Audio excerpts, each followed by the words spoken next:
हाँ भाई, क्या हाल चाल मेरे जिगर के छल्लों। आप सभी का बहुत बहुत स्वागत है इस सफलता बैच में। बच्चों, हम लोग स्टार्ट किए थे क्लास 10th केमिस्ट्री, जिसमें हम लोग 3 क्लास देख चुके हैं। आज आपकी चौथी क्लास है। अगर बच्चे आप इसके पहले की वीडियो नहीं देखे हैं तो प्लीज़ डिस्क्रिप्शन में लिंक दिया है, आप उसको जाके देख लीजिएगा, जिससे आपको बहुत अच्छे से समझ में आए। ठीक है बच्चों, अगर आप पहली बार इस चैनल पे आए हैं और पहली बार इस वीडियो पे क्लिक किए हैं, ठीक है, तो मैं आपको एक छोटा सा इंट्रोडक्शन देना चाहूँगा।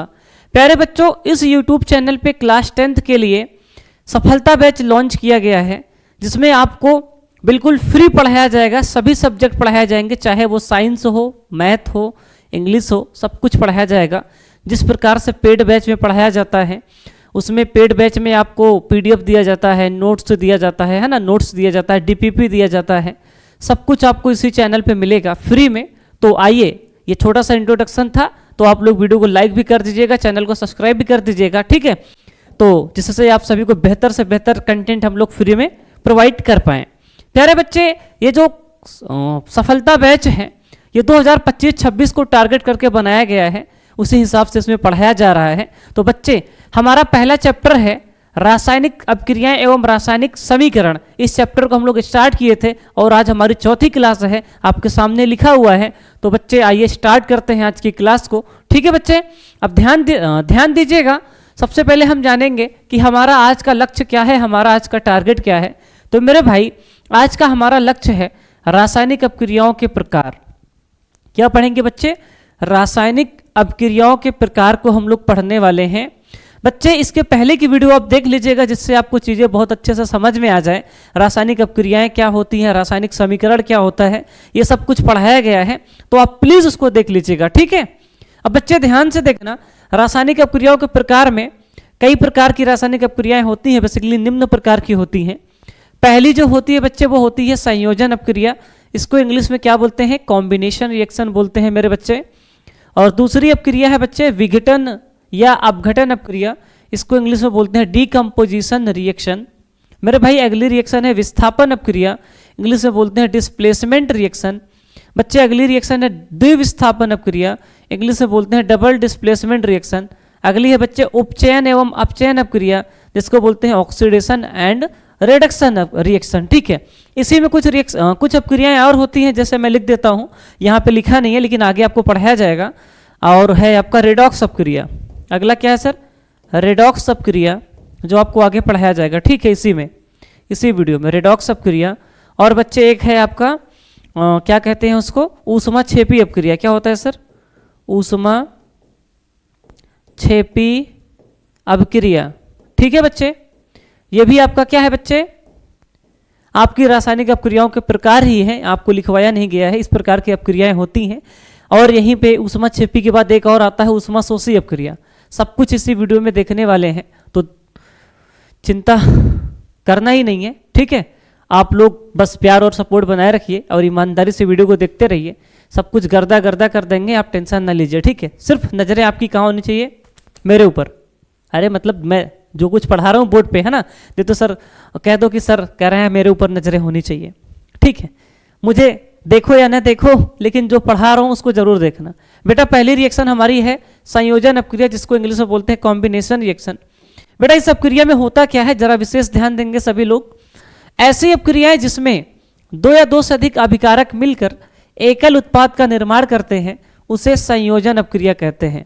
एक बारी फिर से पढ़ना मेरे बच्चे, क्या लिखा है?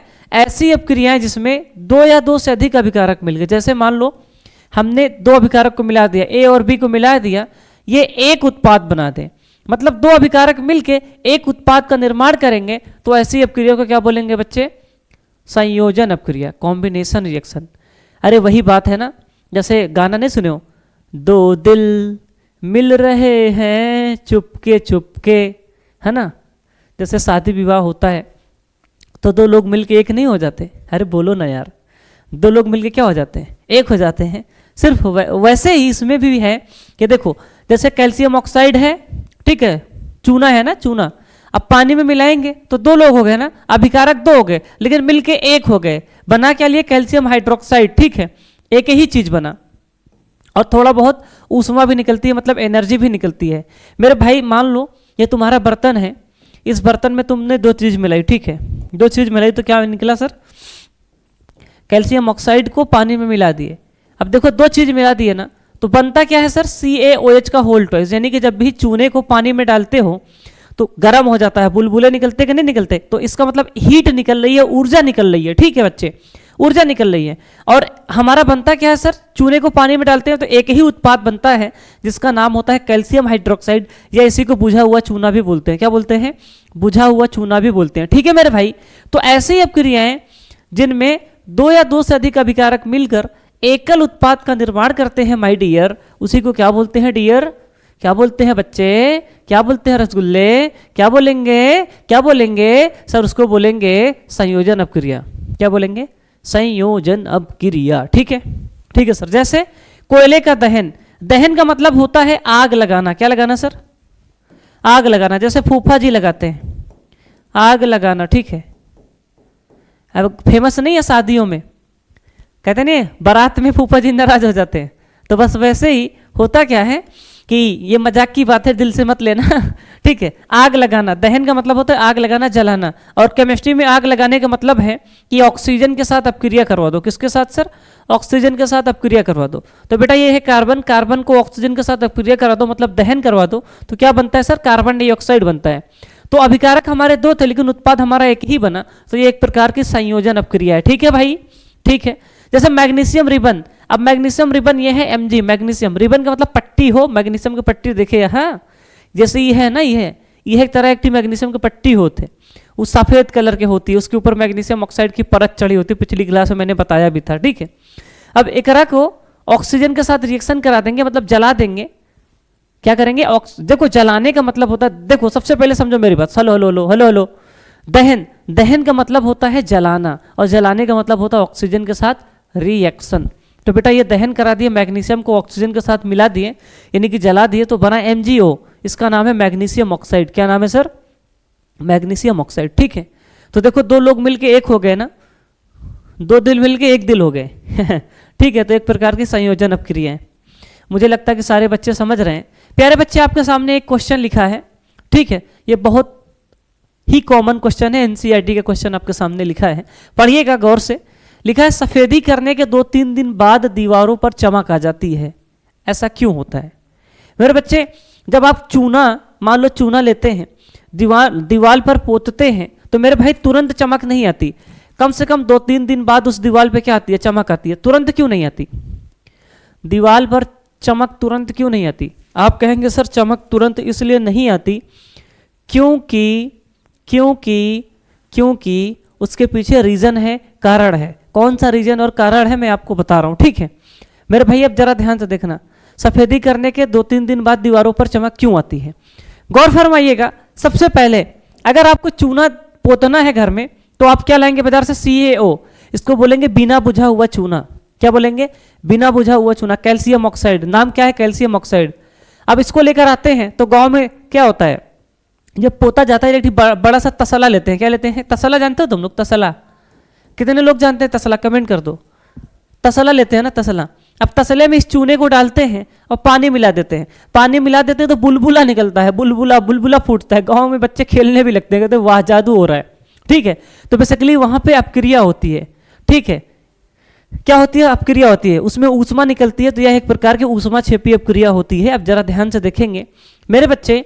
अब चूने को जो है पानी में डाल दिए तो कैल्शियम हाइड्रोक्साइड बना और ऊष्मा निकला, मतलब गर्म हो जाता है ना, तो ऊष्मा निकल गई, ठीक है बच्चे। तो अब देखो ये कैल्शियम हाइड्रोक्साइड को करते क्या हो, इस बेसिकली ये घोल होता है, इस घोल को आप ले जाते हो दीवालों पे, क्या कर देते हो, पोत देते हो। बेटवा जब इस चूने के पानी को दीवार पर ले जाके पोत देते हो, ठीक है, पेंट कर देते हो, तो होता क्या है बच्चे। अब ये चूने का पानी यानी कि हमारा CaOH का होल ट्वाइस है, ठीक है, इसको दीवार पे पोत दिए। अब हमारे वातावरण में कार्बन डाइऑक्साइड होती है, क्या होती है बच्चे, कार्बन डाइऑक्साइड होती है। कार्बन डाइऑक्साइड के साथ ये क्या कर लेता है, रिएक्शन कर लेता है, अपक्रिया कर लेता है। रिएक्शन करने के बाद ये बना देता है कैल्शियम कार्बोनेट CaCO3। जब CaCO3 बनता है, ठीक है, और जो नमी वगैरह होती है तो 3 दिन बाद वो सूख के उड़ जाती है, तो हमारे दीवार पर सिर्फ और सिर्फ CaCO3 बचता है, कैल्शियम कार्बोनेट। उसके बाद ऑटोमेटिक दीवार पे क्या आ जाती है सर, चमक आ जाती है। अब यही चीज आपका लिखा हुआ है, इसको पढ़ेंगे तो आपको 100% क्लियर हो जाएगा। बेटा इतनी चीज तो क्लियर है, ये वाली लाइन कि ये बनेगा, फिर इसको आप क्या करेंगे, दीवार पे पोत देंगे। तो देखिएगा, इस अपक्रिया में निर्मित बुझे हुए चूने, इसको बोलेंगे बुझा हुआ चूना, ठीक है। क्या बोलेंगे, बुझा हुआ चूना, ठीक है, बुझा हुआ चूना। अब बुझे हुए चूने के विलयन का उपयोग दीवारों पर सफेदी करने के लिए किया जाता है। कैल्शियम हाइड्रोक्साइड, यानी किसी को कैल्शियम हाइड्रोक्साइड भी बोलते हैं। कैल्शियम हाइड्रोक्साइड वायु में उपस्थित कार्बन डाइऑक्साइड, देखो ये है कार्बन डाइऑक्साइड, ये है कैल्शियम हाइड्रोक्साइड के साथ रिएक्शन करके क्या बनाया, कैल्शियम कार्बोनेट, और क्या बनाया, वाटर, ठीक है। वायु में उपस्थित कार्बन डाइऑक्साइड के साथ धीमी गति से, मतलब 2-3 दिन लग जाता है, धीमी गति से अपक्रिया करके दीवारों पर कैल्शियम कार्बोनेट की एक पतली परत बना देता है। ये देखो कैल्शियम कार्बोनेट की पतली परत बनी, और जो नमी होती है, पानी होता है, वो सूख जाता है, सूख कर उड़ जाता है। फिर उसके बाद होता क्या है, अतः सफेदी करने के 2-3 दिन बाद कैल्शियम कार्बोनेट की परत का निर्माण होता है और इससे दीवारों पर चमक आ जाती है। तो इस वजह से 2-3 दिन बाद मेरे भाई दीवार पे क्या आती है सर, चमक आती है। ठीक है मेरे बच्चे, आई होप कि आप इसको समझ पाए होंगे। फटाफट कमेंट कर दीजिए क्या ये बात समझ में आई है, दिल बना दीजिए, ठीक है, कमेंट सेक्शन में दिल बना दीजिए, अपना दिल निकाल के मुझे दे दीजिए, ठीक है। अरे सर ऐसे कैसे हो सकता है, आपको कहे दिल देंगे, चल भाई कोई बात नहीं, मत दे, आजा आजा आजा। अब तुम्हारी दूसरी टाइप की अपक्रिया है, वो क्या है सर, दूसरी टाइप की अपक्रिया क्या है, आपके सामने लिखा है विघटन या वियोजन अपक्रिया। मेरे भाई विघटन या वियोजन अपक्रिया क्या होती है, ऐसी अपक्रिया है जिसमें एकल अभिकारक टूटकर छोटे छोटे उत्पाद प्रदान करते हैं, विघटन या वियोजन अपक्रियाएं कहलाती हैं। मेरे भाई मेरी बात सुनो, पहले क्या हुआ, 2 दिल मिलके एक हो गए, 2 दिल मिलके एक हो गए, अब एक लोग टूटकर एक से ज्यादा हो जाएंगे, एक से ज्यादा हो जाएंगे। जैसे अभी मैंने बोला था ना इसके पहले वाले में, ए और बी थे, 2 लोग थे मिलके एक हो गए। अब होगा क्या, ए और बी एक हैं, ये एक है, लेकिन अब दोनों टूट के अलग अलग हो जाएंगे। क्या हो जाएंगे सर, अलग अलग हो जाएंगे। समझे क्या, समझे क्या, अरे बोलना, ठीक है सर। तो वही यहाँ पे लिखा था, जैसे FeSO4 है ना, ये अकेला है, ठीक है, लेकिन ये टूट गया, क्या हो गया सर, टूट गया। गर्म करने पे क्या हो गया सर, इसको गर्म कर दिए, इसको क्या कर दिया सर, गर्म कर दिए तो टूट गया। Fe2O3 और SO2 और SO3, मतलब एकल अभिकारक टूटकर, एकल अभिकारक, ठीक है, एकल अभिकारक, एकल अभिकारक टूटकर एक से अधिक उत्पाद का निर्माण करते हैं। तो इस प्रकार की अपक्रिया को क्या बोल देते हैं सर, वियोजन या अपघटन अपक्रिया। लेकिन सर एक बात बताइए, ये अभिकारक टूटा कैसे, गर्म कैसे कर दिए, कैसे गर्म कर दिए। तो अब यही चीज मैं आपको आगे पढ़ाने वाला हूं कि किसी भी यौगिक को गर्म कैसे कर देते हैं, है ना, कैसे गर्म कर दिए। तो अगला है वियोजन अपक्रियाओं के प्रकार। ठीक है बच्चे, आपके सामने लिखा है अपघटन अपक्रिया में अभिकारकों को तोड़ने के लिए, यानी कि जैसे मैंने यहाँ पे इसको तोड़ दिया, इसको तोड़ दिया, तो कैसे तोड़ दिए, तोड़ने के लिए ऊष्मा की आवश्यकता होती है, प्रकाश की आवश्यकता होती है, या फिर विद्युत ऊर्जा यानी कि करंट की आवश्यकता होती है। अतः अपघटन अपक्रियाएं निम्न प्रकार की होती हैं, जैसे विद्युत अपघटन, ऊष्मीय अपघटन, प्रकाशीय अपघटन। बेटा विद्युत अपघटन में क्या होता है, जैसे वाटर है ना, वाटर का सूत्र H2O होता है। अगर H2O को मुझे क्या करना है, तोड़ना है, किसमें तोड़ना है, H2 प्लस O2 में तोड़ना है, तो मेरे भाई इसको करंट देना पड़ेगा। क्या देना पड़ेगा, करंट मतलब सर विद्युत धारा देना पड़ेगा। ठीक है, क्या देना पड़ेगा मेरे भाई, विद्युत धारा देना पड़ेगा। अगर विद्युत धारा देंगे मेरे भाई, विद्युत धारा देंगे, तो ऐसी अपघटन अपक्रियाओं को बोलेंगे विद्युत अपघटन। क्या बोलेंगे सर, विद्युत अपघटन, जिसमें अभिकारक को तोड़ने के लिए विद्युत ऊर्जा दी जाती है, करंट दिया जाता है, उस प्रकार के अपघटन को क्या बोलते हैं दोस्त, विद्युत अपघटन बोलते हैं। फिर मेरे भाई अगला है ऊष्मीय अपघटन। ऊष्मीय अपघटन में क्या करते हैं बच्चे, जिसमें हम लोग गर्म करते हैं। ठीक है, क्या करते हैं, अभिकारक को गर्म करते हैं। जैसे कैल्शियम कार्बोनेट है, इसको गर्म करेंगे, जैसे गैस सिलेंडर के ऊपर है ना, चूल्हे पे रख के इसको गर्म कर दें। या फिर हम लोग केमिस्ट्री लैब में क्या करते हैं, चिमनी जला के करते हैं, है ना। तो वो सब क्या है सर, एक प्रकार की कैसी अपघटन है सर, ऊष्मीय अपघटन है। ठीक है, अब प्रकाशीय अपघटन क्या होता है, धूप में रखा जाए, है ना, सनलाइट में तोड़ा जाए, सूर्य के प्रकाश में, है ना, सूर्य के प्रकाश में गर्म किया जाए। अगर सूर्य के प्रकाश में गर्म करते हैं और पदार्थ को तोड़ते हैं, तो फिर ऐसे अपघटन को बोलते हैं प्रकाशीय अपघटन। क्या बोलते हैं बच्चे, प्रकाशीय अपघटन। ठीक है मेरे भाई, तो आपके सामने तीनों प्रकार लिखे हैं, आप सभी लोग इसको बहुत अच्छे से पढ़ेंगे, क्योंकि ये इंपॉर्टेंट है, पेपर में आपके आ सकता है। ठीक है मेरे भाई, आ सकता है। तो आप लोग कमेंट में बताइएगा क्या सभी मेरे बच्चों को, मेरे जिगर के छल्लों को, मेरे जान के टुकड़ों को ये बात समझ में आ रही है क्या?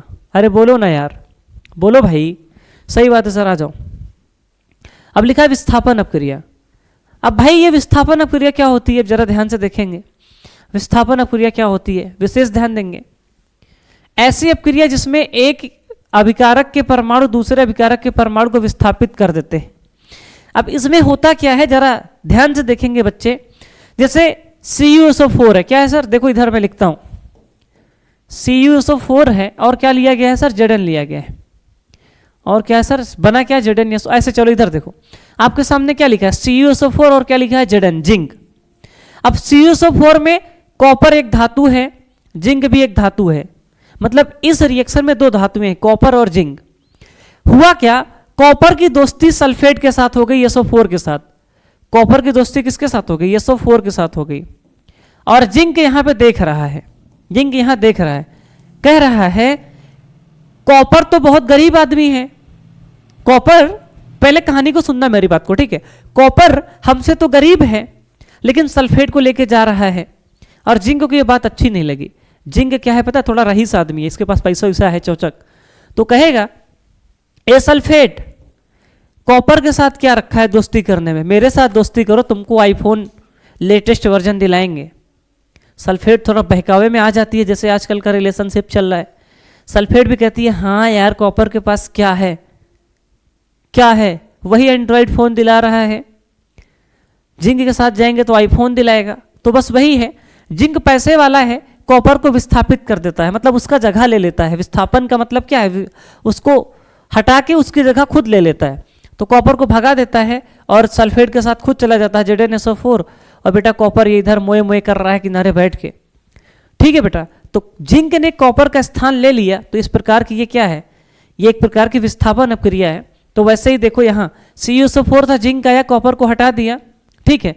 और जैसे Pb है, अब देखो Pb कॉपर से बड़ा है, कॉपर को फिर लात के मार के भगा दिया, चल निकल PbCl2, कॉपर बेचारा इधर मोए मोए। Fe बड़ा है, कॉपर को मार के भगा दिया, FeSO4, कॉपर अलग हो गया।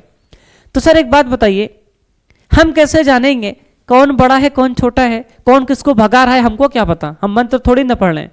तो बेटा हम आपको बता रहे हैं, एक श्रेणी देंगे, एक सीरीज देंगे जिसको बोलते हैं अभिक्रियाशीलता श्रेणी। क्या बोलते हैं बच्चे, अभिक्रियाशीलता श्रेणी। बेटा इस श्रेणी में जो सबसे ऊपर है वो अधिक क्रियाशील है। मतलब यहाँ पे देखो, ध्यान से देखो, तो यहाँ पे Fe ने कॉपर को भगा क्यों दिया था पता है, क्योंकि Fe जो है कॉपर से अधिक क्रियाशील है। ये तो मैंने मजाक की बात बताई। यहाँ पे जिंक जो है कॉपर को भगा दिया, विस्थापित कर दिया, इसका मतलब क्या है कि जिंक जो है कॉपर से अधिक क्रियाशील है।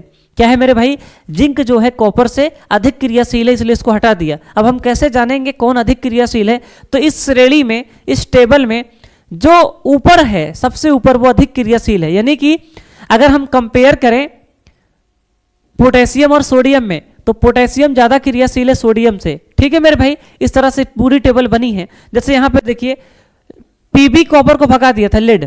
Pb क्या है सर, लेड, ठीक है। Pb क्या है बच्चे, लेड। Pb क्या है सर, लेड, ठीक है।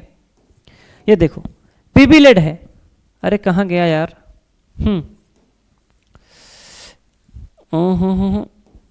बेटा ये देखो, Pb कॉपर को भगा दिया था, क्यों, क्योंकि Pb का स्थान ऊपर है कॉपर से, कॉपर से Pb का स्थान ऊपर। जैसे Fe कॉपर को भगा दिया था क्योंकि Fe ऊपर है। जिंक कॉपर को भगा दिया था क्योंकि जिंक ऊपर है। अगर आपसे कह दिया जाए क्या क्या क्या क्या क्या क्या क्या क्या ZnSO4 है, आपके सामने लिखा है ZnSO4 है, और क्या है सर, Cu है।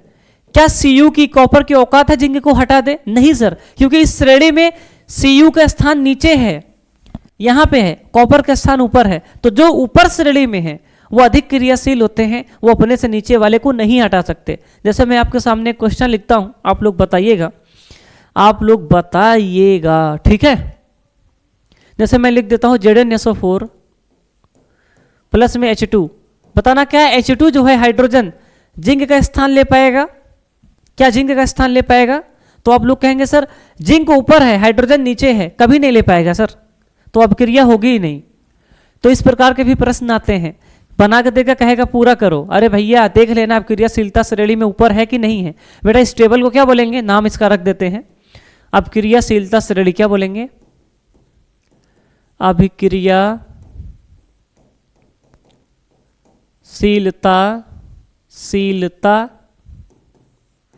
श्रेणी। अब क्रियाशीलता श्रेणी इसको बोलते हैं। ठीक है मेरे भाई, ठीक है सर। इसकी ट्रिक भी है, आपके सामने लिखा है। काना कार मांगे ऑटो जैन फरारी। प्रधान गांव में प्रधान होता है कि नहीं होता? प्रधान मतलब पीबी से प्रधान है, प्रधान है। क्यों हजूर आज आऊं? फिर से सुना, काना। ठीक है, काना यहां पे का होना चाहिए ना, का ऐसे का, ठीक है ना। काना कार मांगे ऑटो जैन फरारी। प्रधान गांव का प्रधान है, कोई है, प्रधान है। क्यों हुजूर आ जाऊं? ये ट्रिक है, ठीक है। तो इसके माध्यम से आप याद कर सकते हैं। आप जैसे भी याद कर सकें याद कर लीजिए। बेसिकली उद्देश्य ये है कि आपको पता होना चाहिए, जानकारी होनी चाहिए। बाकी आपकी मर्जी, चाहे जैसे याद कर लो। ठीक है, चलो आ जाओ। तो इस टेबल को याद कर लेंगे। अब तुम लोग मुझे बताओ, विस्थापन अपक्रिया समझ गए सर? सर समझ गए। विस्थापन अपक्रिया में क्या होता है कि कोई बड़े खानदान से आएगा, बड़े खानदान वाला आएगा, ठीक है, जो ऊपर है, सक्रियता श्रेणी में ऊपर है, अपने से नीचे वाले को लात मार के भगा देगा। ठीक है, तो बस देखो द्विविस्थापन में भी यही होगा। विस्थापन अपक्रिया में एक बार कोई आया था, दूसरे को भगा दिया था। द्विविस्थापन अपक्रिया में भी ऐसे होगा, 2 बार हो जाएगा, 2 बार विस्थापन होगा। देखो यहां पे हुआ क्या, सोडियम की दोस्ती SO4 के साथ हो गई। किसके साथ हो गई सर? SO4 के साथ। और बेरियम की दोस्ती Cl के साथ हो गई, क्लोरीन के साथ। ठीक है बच्चे, ठीक है। अब होगा क्या, बेरियम कहेगा सल्फेट तुम मेरे साथ आ जाओ, इसके साथ तुम अच्छी नहीं लगती, इसके साथ सोडियम के साथ अच्छी नहीं लगती, मेरे साथ आओ यार, हमारे साथ दोस्ती करो, तुमको 2 आईफोन दिलाएंगे, फॉर्च्यूनर में घुमाएंगे। तो सल्फेट कहेगी अरे वाह राजा, ऐसे ही लोग की तुम्हें तलाश कर रही थी। तो ये लो BSO4 बन गया, BSO4 बन गया। अभी ई कहेगा, सोडियमो कहेगा अच्छा तुम हमारे वाली को ले जा रहे हो, तुम्हारे वाली को हम छोड़ देंगे, तुम्हारे वाली को छोड़ देंगे। तो वो भी उसके साथ चला जाएगा, कहेगा अच्छा हम तुम्हारी बाजी मार देंगे, तुम क्या समझे हो, हल्के में लिए हो क्या? अरे हल्के में लिए हो क्या? तो बस वही होगा कि भैया बेरियम ने सोडियम को लात मार के भगा दिया, तो सोडियम भी बोला हम कम नहीं है, हम भी तुम्हारी जगह आ जाएंगे। यानी कि एक विस्थापन यहां हुआ और एक विस्थापन यहां हुआ, यानी कि द्विविस्थापन इसी को बोलते हैं, जिसमें 2 बार विस्थापन होता है। ठीक है, 2 परमाणु छोड़ के जाते हैं। ठीक है, जैसे यहाँ पे सोडियम गया था तो बेरियम आया था, और यहाँ से बेरियम गया था तो यहाँ कौन आ गया? सोडियम आ गया। ठीक है, या फिर इसी को एक तरीके से और समझते हैं। वो तरीका दूसरा क्या है, परिभाषा पढ़िए तो आपको समझ में आएगा। तरीका ये है, वे अपक्रियाएं जिनमें अभिकारकों के बीच आयनों का आदान प्रदान होता है। क्या होता है बच्चे? अभिकारकों के बीच आयनों का आदान प्रदान होता है। कैसे? जैसे यहाँ पे देखिएगा आप लोग, पीछे वाले में यहाँ पे ध्यान से देखिएगा तो बेटा Na+ होता है, SO4- होता है, Ba+ होता है, Cl- होता है। ठीक है, आप लोग क्लास 9th में पढ़े होंगे तो आपको पता है, नहीं पता है तो आप धीरे धीरे जान जाएंगे। आप थोड़ा सा ध्यान से देखिए बस। Na+ होता है, SO4- होता है, Ba+ होता है, Cl- होता है। तो मेरे बच्चे इसका प्लस इसके माइनस के साथ चला गया तो NaCl बना लिया। इसका Na देखो, इसका प्लस इसके माइनस के साथ, तो Na हो गया और Cl हो गया, NaCl बना लिया। और इसका प्लस इसके माइनस के साथ चला गया तो Ba और SO4 बना लिया, BaSO4। ठीक है, तो इसको बोलते हैं आयनों का आदान प्रदान। जैसे यहाँ पे देखिए K+ होता है, Cl- होता है। क्या होता है बच्चे? K+ होता है, Cl- होता है, Ag+ होता है, NO3- होता है। तो इसका प्लस इसके माइनस के साथ, इसका प्लस इसके माइनस के साथ, तो NO3 हो गया। ठीक है, और AgCl हो गया। ठीक है, तो प्लस माइनस आपस में क्या हो गए सर? क्या बना लिए सर? एक्सचेंज कर लिए। ठीक है बच्चे, क्या कर लिए सर? एक्सचेंज कर लिए। ठीक है, तो आई होप कि आप इसको समझ पाए होंगे कि सर विस्थापन अपक्रिया क्या होती है, द्विविस्थापन अपक्रिया क्या होती है। ठीक है, मैंने आपको 2 तरीके से बताया। पहला तरीका क्या बताया था हमने कि इसके जगह ये मतलब देखो होगा क्या, सोडियम इस Cl के साथ चला जाता है और बेरियम इस SO4 के साथ आ जाता है। ठीक है, तो इस प्रकार से इसमें हो जाता है, 2 बार विस्थापन होता है, तो इसी को द्विविस्थापन अपक्रिया बोलते हैं। अब आप लोग कमेंट में बता दीजिए क्या इतनी बात हमारे बच्चों को समझ में आ रही है अच्छे से? बोलो बोलो बोलो, फटाफट कमेंट कर दीजिए। ठीक है, फटाफट कर दीजिए तो फिर हम आगे हैं। ठीक है भाई, फटाफट कर दीजिए।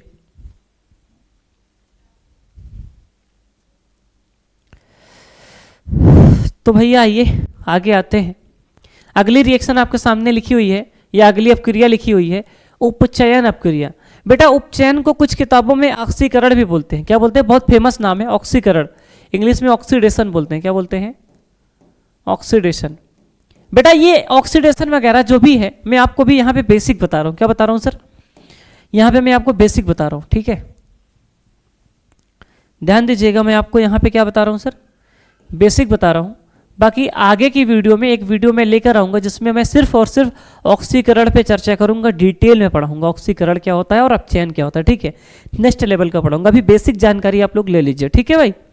देखो बेटा, जो ऑक्सीकरण अपक्रिया होती है तो इसको परिभाषा सबसे पहले पढ़ेंगे। जिस रासायनिक अपक्रिया में ऑक्सीजन का योग होता है या फिर हाइड्रोजन की कमी होती है उस रासायनिक अपक्रिया को ऑक्सीकरण अपक्रिया कहते हैं। क्या मेरे बच्चे? ऑक्सीजन का योग होता है। देखो मैग्नीशियम ऑक्सीजन के साथ जुड़ रहा है ना, MgO बनाया, तो ऑक्सीजन का योग हो रहा है, तो एक प्रकार की ऑक्सीकरण अपक्रिया है। दो चीजें होंगी, या तो फिर ऑक्सीजन का योग होगा या फिर क्या होगा सर? हाइड्रोजन की कमी होगी। दोनों एक साथ भी हो सकता है, दोनों नहीं भी हो सकता है एक ही चीज हो रही हो, चाहे ऑक्सीजन जुड़ रहा हो चाहे हाइड्रोजन की कमी हो रही हो, ठीक है भाई। देखो सल्फर है, ऑक्सीजन जुड़ रहा है तो ऑक्सीकरण है। हाइड्रोजन सल्फाइड है, ऑक्सीजन जुड़ रहा है, सर ऑक्सीकरण है, ठीक है मेरे भाई। तो ये ऑक्सीकरण अपक्रिया हो गई जिसमें ऑक्सीजन जुड़ता है या फिर हाइड्रोजन की कमी होती है, ठीक है। फिर से देखना बेटा, अगली रिएक्शन है आपकी अपचयन अपक्रिया। देखो मैंने इसको बेसिक पढ़ाया है आपको यहाँ पे, नेक्स्ट लेवल का हम एक अलग से वीडियो लेकर आएंगे जिसमें ऑक्सीकरण अपचयन को पढ़ाएंगे, ठीक है बच्चे। बेटा देखो अपचयन अपक्रिया में क्या होता है? ऑक्सीकरण के उल्टा होता है। अपचयन में क्या होगा सर? हाइड्रोजन का योग होगा और ऑक्सीजन की कमी होगी। पढ़ लो, जिस रासायनिक अपक्रिया में ऑक्सीजन की कमी होती है या फिर हाइड्रोजन का योग होता है अपचयन अपक्रिया कहलाती है। जैसे MgO है, अब भैया मैं इसमें ऑक्सीजन साथ में जुड़ा है ना, लेकिन देखो ये दोनों अलग अलग हो गए, ऑक्सीजन निकल गया, ऑक्सीजन की कमी हुई ना, क्या हुई सर? ऑक्सीजन की, ठीक है, ऑक्सीजन ऐसे लिख दें क्या पूरा, ऑक्सीजन की कमी हुई। मेरे भाई अगर ऑक्सीजन की कमी हुई तब भी वो क्या है सर? ऑक्सीकरण अपक्रिया है, ठीक है। सॉरी, ऑक्सीजन की कमी हुई तो वो क्या है सर? अपचयन है, ठीक है। ऑक्सीजन की कमी हुई तो कैसी है सर? अपचयन है। तो अपचयन में दो ही चीजें होंगी, या तो फिर ऑक्सीजन की कमी होगी या फिर हाइड्रोजन का क्या होगा सर? योग होगा, ठीक है। इस बात को याद रखना, addition of hydrogen, removal of oxygen is called reduction reaction, ठीक है मेरे भाई, ठीक है।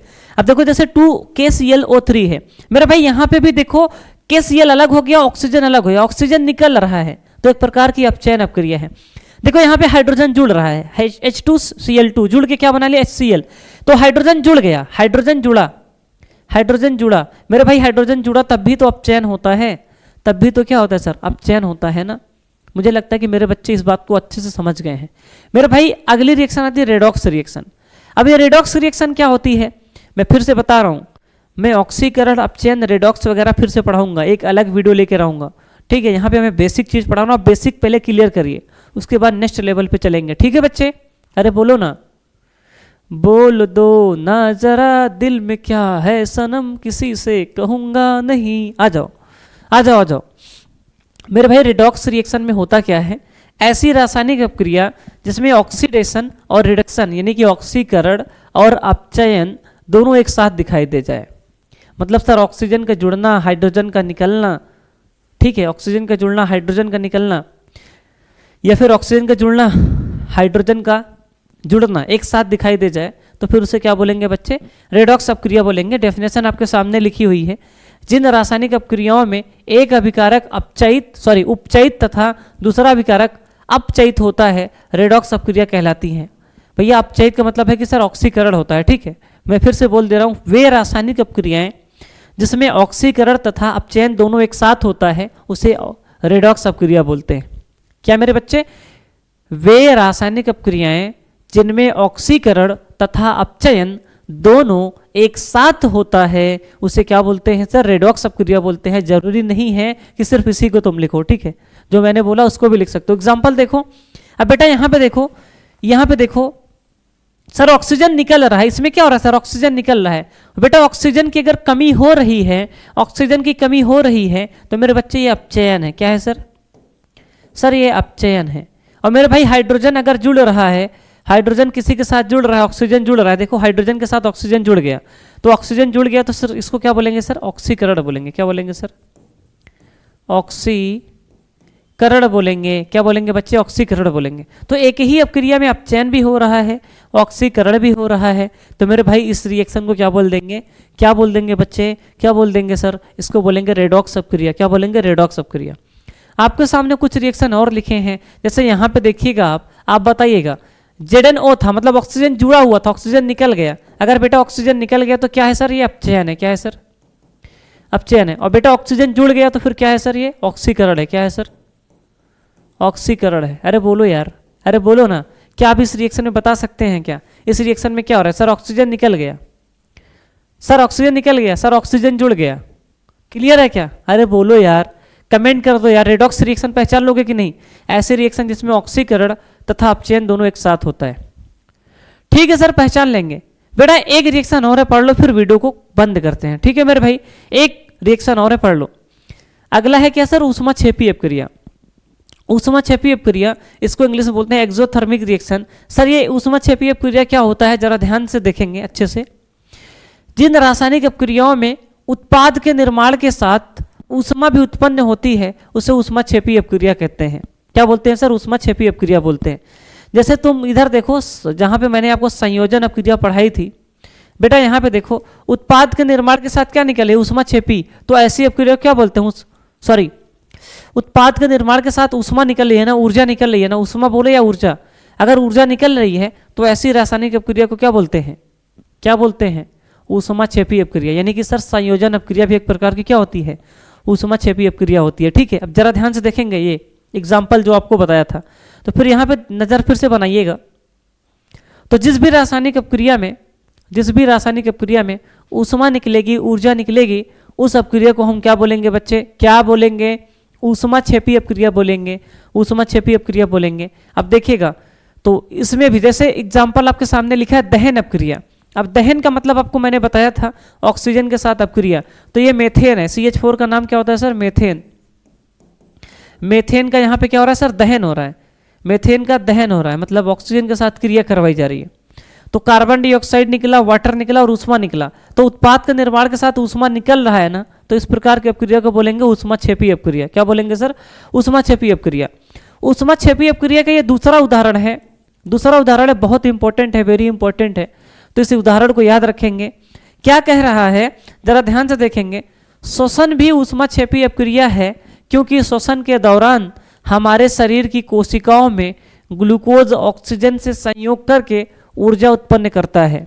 मेरे भाई सुनो मेरी बात, जब हम सांस लेते हैं ना, श्वसन मतलब समझते हो ना, जब हम सांस लेते हैं, जो हम सांस ले रहे हैं ना, यह भी एक प्रकार की कैसी अपक्रिया है सर, कैसी अपक्रिया है सर, ऊष्माक्षेपी अपक्रिया। सर ये कैसे ऊष्माक्षेपी अपक्रिया है, क्या आप इसको एक्सप्लेन करेंगे क्या, बिल्कुल करेंगे, ध्यान से देखना मेरे बच्चे।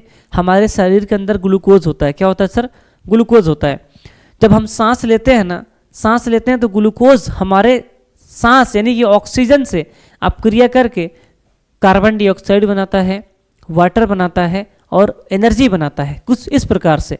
बेटा देखो, हमारे शरीर के अंदर ग्लूकोज है, ग्लूकोज, और हम ऑक्सीजन ले रहे हैं नाक के द्वारा, इसके साथ अपक्रिया किया, ठीक है, कार्बन डाइऑक्साइड बनाया, हम सब लोग कार्बन डाइऑक्साइड बाहर निकालते हैं, वाटर बनाया।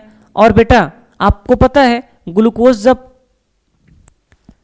जब ऑक्सीजन के साथ अपक्रिया करता है तभी हमको एनर्जी मिलती है, यानी कि क्या निकलती है सर, ऊर्जा निकलती है।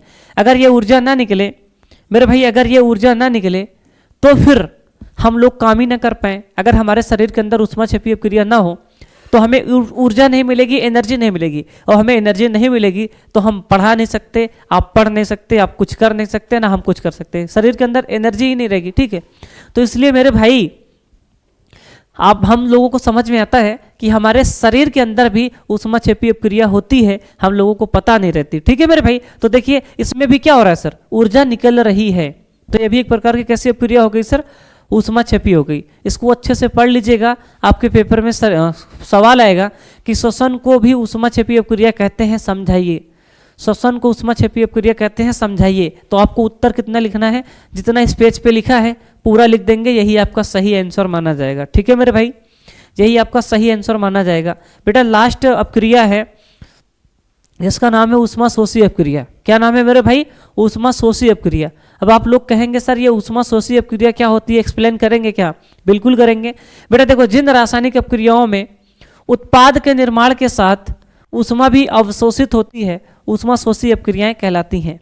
बेटा देखो, अवशोषित का मतलब है कि एनर्जी दी जा रही है, मतलब दी जा रही है, ठीक है, ली जा रही है ना। अब लेकिन ऊष्माक्षेपी में क्या था, उत्पाद के साथ एनर्जी निकल रही थी, अपने आप निकल रही थी, लेकिन इसमें आपको ऊर्जा देनी पड़ेगी। जैसे इधर देखो, यहाँ पे आपके सामने एग्जाम्पल लिखा है, कैल्शियम कार्बोनेट है ना। अब अगर हमको उत्पाद बनाना है तो उत्पाद के निर्माण करने के लिए हमको ऊष्मा देनी पड़ेगी, ऊष्मा देनी पड़ेगी।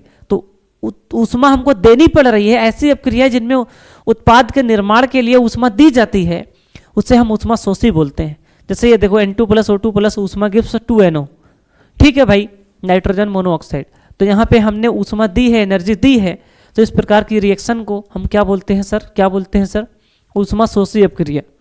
क्या बोलते हैं बच्चे? ऊष्माशोषी अपक्रिया। मेरे भाई उम्मीद करते हैं कि आपको यहाँ तक समझ में आया होगा, ठीक है। अगर कोई डाउट है तो कमेंट में जरूर बता दीजिएगा, ठीक है मेरे भाई। और आज इतना ही करते हैं, ठीक है बच्चे। इसकी PDF आपको मिल जाएगी। PDF के लिए आपको क्या करना है बच्चे? वीडियो को लाइक करना है, चैनल को सब्सक्राइब करना है, कमेंट करना है, शेयर करना है, ठीक है मेरे भाई। और टेलीग्राम का लिंक इस वीडियो के डिस्क्रिप्शन में दिया है, वहाँ पे ज्वाइन करिएगा तो आपको PDF मिल जाएगी। और मेरे भाई हमसे जुड़ने के लिए, प्यार और सपोर्ट बनाए रखने के लिए हमारी इंस्टाग्राम ID है टॉपर्स इंस्टीट्यूट भाई, ठीक है। जय सर टॉपर्स इंस्टीट्यूट करके है, तो आप लोग इसको क्या करेंगे? फॉलो कर लेंगे, ठीक है भाई। आपने यहाँ तक वीडियो देखा, इसके लिए बहुत दिल से आप सभी को धन्यवाद, ठीक है बच्चे। तो इसी तरह से आप लोग पढ़ाई करते रहिए अच्छे तरीके से, और मिलते हैं नेक्स्ट वीडियो में। तब तक के लिए thank you so much, love you all, Radhe Radhe.